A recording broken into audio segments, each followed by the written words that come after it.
This time I look at some of the best bits of Motorcycle Live 2022.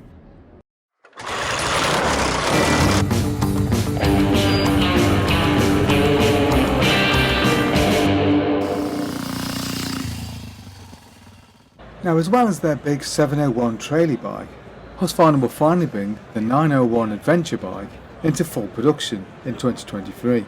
It's powered by an 889cc parallel twin engine that makes about 105 horsepower. This is of course derived from KTM, as is much of the machine in fact. This 204kg monster has a 19 litre fuel tank and a whopping 854mm seat height, although this does seem to be adjustable.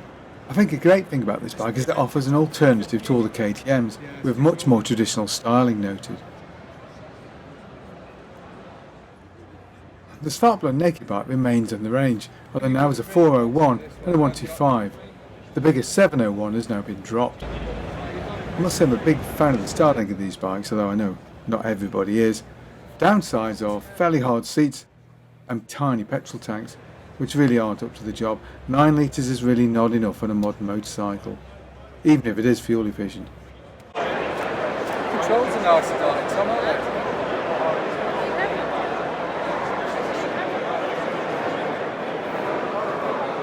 Finishes nice.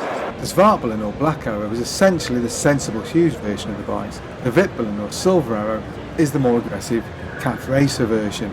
Now, I've ridden the 701 version of these and I did find it surprisingly edgy. It's a very sporty, no compromise sort of a bike. For me, it kind of puts me in mind of a BSA Clubman of the 1960s. It's that kind of edgy. Oh, pretty. I would have ridden on one if the dogs did. Over at parent company KTM, the 1290 Adventure was of course on show, as were the Duke models of various sizes. But it's the slightly smaller Adventure, the 890, which is causing the most attention, particularly with those low-line pannier tanks. These seem like a really brilliant idea in concept. I've got a few reservations about what might happen to them if I hit a rather large stone. But overall, this is a well thought out and very interesting design. It shares a lot of components with the Nord and Husqvarna, including the engine and probably quite a lot of chassis parts, but the execution is completely different. It's quite low, will have pretty good performance, and I think will make a really good balance for those not wanting a full-on 1290. But for me, I'd probably go for the Norden, simply because that edgy, angular styling that you get with KTMs, it just doesn't float my boat at all. Fanti got their classic Carabello trail bike on show. This was in 500 form at the show, but there is a new 700 which utilises a Yamaha engine coming out next year. I think that might be a real beast. The styling overall though is very, very nice on these bikes. In fact, stylistically it's one of Tom's favourite bikes of the entire show.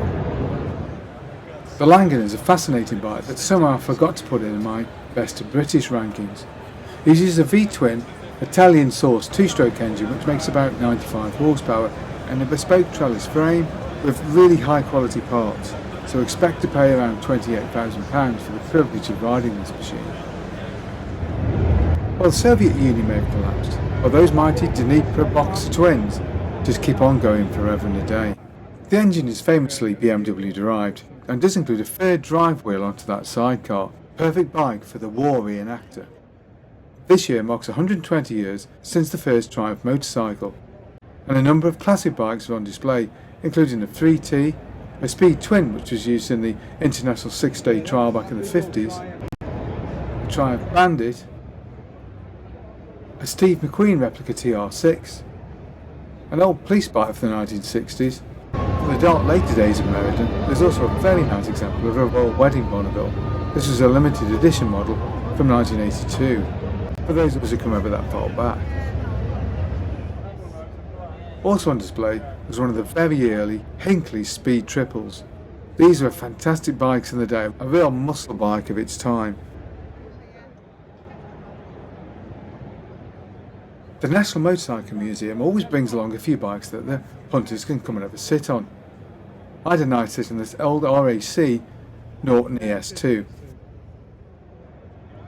Well, I do hope you enjoyed that video. If you did, don't forget to like and subscribe, and of course, thank you very much for watching.